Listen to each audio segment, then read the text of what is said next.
Delhi politics is all set for a dramatic twist as Atishi, a key Aam Aadmi Party leader, will be taking over as the chief minister after Arvind Kejriwal's sudden resignation. ये decision एक important legislative meeting के बाद लिया गया है। इस फैसले के बाद जहां हमें अनेक रिएक्शंस आम आदमी पार्टी और ऑपोजिशन से देखने को मिले, वहीं अरविंद केजरीवाल भी जल्द ही LGV सक्सेना से मिलेंगे और उन्हें अपना फैसला और रेजिग्नेशन सबमिट करेंगे। आपको बता दूं कि आम आदमी पार्टी के MLAs की मीटिंग में पार्टी के सीनियर लीडर दिलीप पांडे ने ये प्रपोजल रखा कि चीफ मिनिस्टर का फैसला अरविंद केजरीवाल खुद करे। जब केजरीवाल ने अतिशी का नाम प्रपोज किया तो सभी MLAs ने उनकी सपोर्ट करते हुए उन्हें लेजिस्लेचर पार्टी का लीडर इलेक्ट कर दिया। अतिशी, जो अब तक एजुकेशन और पब्लिक वर्क्स जैसे की पोर्टफोलियो संभाल चुकी हैं, ऑक्सफोर्ड यूनिवर्सिटी की एलुमनाई और रॉड स्कॉलर्स भी हैं। उन्होंने दिल्ली के स्कूल्स में आम आदमी पार्टी के फ्लैगशिप एजुकेशन ओवरऑल प्रोग्राम में काफी इम्पोर्टेंट रोल प्ले किया है। कालका जी की MLA और 43 इयर्स की अतिशी पहली बार तब मिनिस्टर बनी जब मनीष सिसोदिया को दिल्ली के लिकर पॉलिसी करप्शन केस में अरेस्ट किया गया। सिसोदिया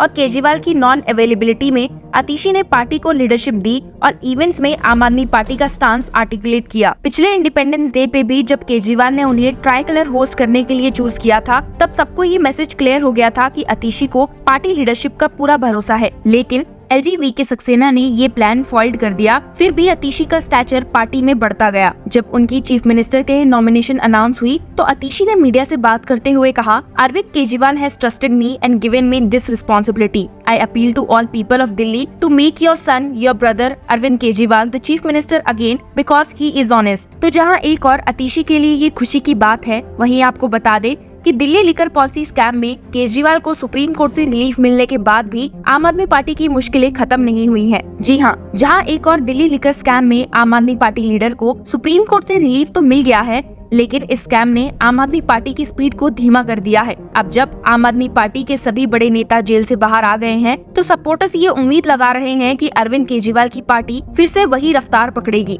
लेकिन ऐसा होना काफी मुश्किल लगता है, क्योंकि ईडी इस केस में वापस एंट्री की तैयारी कर रहा है। मीडिया रिपोर्ट्स के मुताबिक सोर्सेज का कहना है कि ईडी आम आदमी पार्टी के बड़े नेता और लिकर स्कैम के मेन एक्यूज्ड अरविंद केजरीवाल और मनीष सिसोदिया के खिलाफ एक और सप्लीमेंट्री चार्जशीट फाइल करने वाला है। अब तक ईडी ने आम आदमी पार्टी के नेताओं के खिलाफ 9 चार्जशीट्स फाइल की हैं, जिसमें से 8 सप्लीमेंट्री चार्जशीट्स हैं। अब ईडी एक और सप्लीमेंट्री चार्जशीट फाइल करके इन नेताओं को कस्टडी में लेकर उनसे पूछताछ कर सकता है। एक सीनियर ईडी ऑफिसर ने बताया कि हमें पता है कि अरविंद केजरीवाल और मनीष सिसोदिया निर्दोष नहीं है। एक्साइज पॉलिसी की इम्प्लीमेंटेशन में एक बड़ा घोटाला सामने आया है। आम आदमी पार्टी ने इस पॉलिसी के जरिए पब्लिक मनी का मिसयूज किया है और हमारे पास इसके सॉलिड प्रूफ हैं। आम आदमी पार्टी ने चतुराई से उस पैसों को पॉलिटिकल फंडिंग में कन्वर्ट किया। ईडी ऑफिसर ने ये भी कहा है कि हम जल्दी से इस केस में सप्लीमेंट्री चार्जशीट फाइल कर सकते हैं। ऑफिसर का ये कहना था कि चाहे कोर्ट ने आरोपियों को बेल दे दी हो, लेकिन ट्रायल अब भी जारी है और ये साफ है कि आम आदमी पार्टी की मुसीबतें अभी कम नहीं हुई हैं।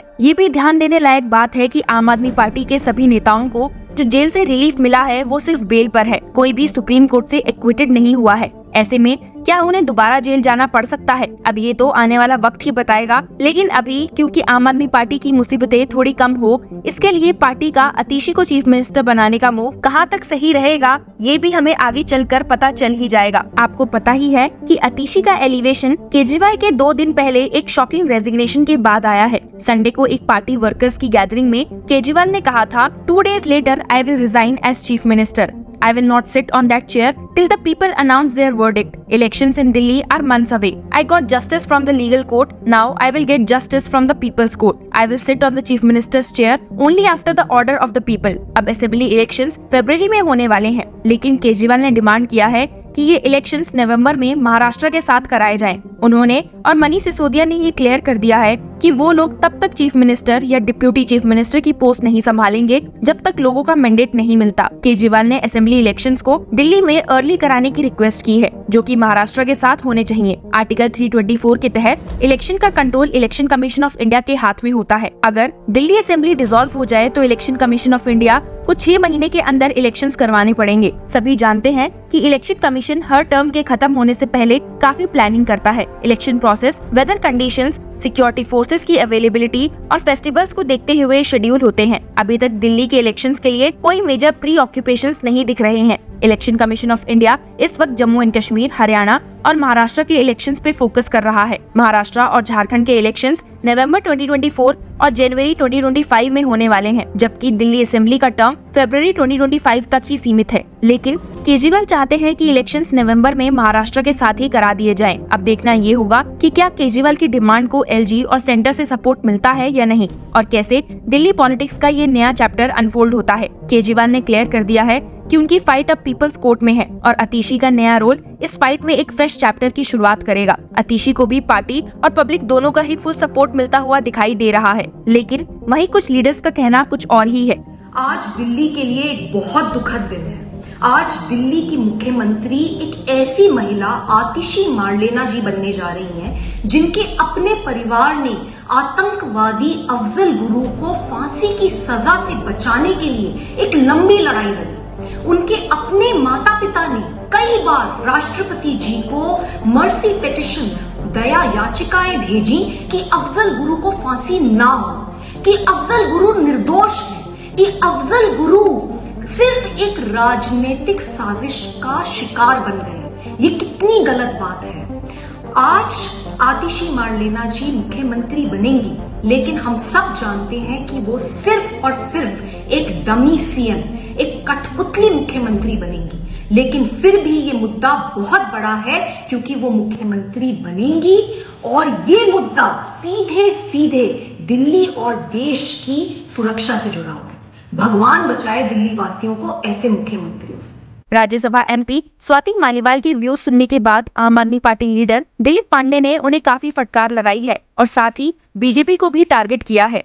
देखिए, आप सब लोग इस बात को समझिए, स्वाति मालीवाल जी ऐसी इंसान है कि जो राज्यसभा जाने के लिए टिकट आम आदमी पार्टी से लेती हैं, लेकिन प्रतिक्रिया देने के लिए, बोलने के लिए स्क्रिप्ट जो है वो भारतीय जनता पार्टी से देती हैं। और मैं तो ये कहना चाहूँगा कि थोड़ी बहुत भी अगर शर्म हो, थोड़ी बहुत भी लज्जा हो, तो उन्हें आम आदमी पार्टी का राज्यसभा का टिकट त्याग देना चाहिए, राज्यसभा सांसद पद से इस्तीफा दे देना चाहिए और अब उनको भारतीय जनता पार्टी से राज्यसभा जाने का रास्ता चुनना चाहिए।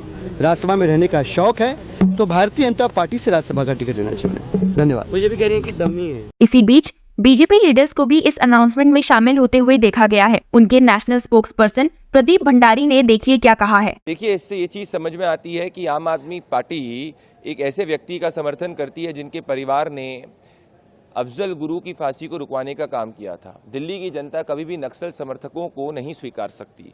इससे ये भी समझ में आता है कि दिल्ली की जनता के सामने आम आदमी पार्टी क्या दर्शाना चाह रही है कि महिलाओं को वो पपेट और डमी के रूप में ट्रीट करती है। क्योंकि इस आम आदमी पार्टी के सौरभ भारद्वाज तो ये कह ही रहे थे कि जो चीफ मिनिस्टर होगा ये टेम्पररी और पपेट चीफ मिनिस्टर होगा। तो इससे आज ये स्पष्ट हो चुका है कि आम आदमी पार्टी और अरविंद केजरीवाल की सोच नक्सल समर्थन की है, पपेट महिलाओं को as dummy and puppet treat करने की है। दिल्ली की जनता इस तरीके की सोच का करारा जवाब देगी।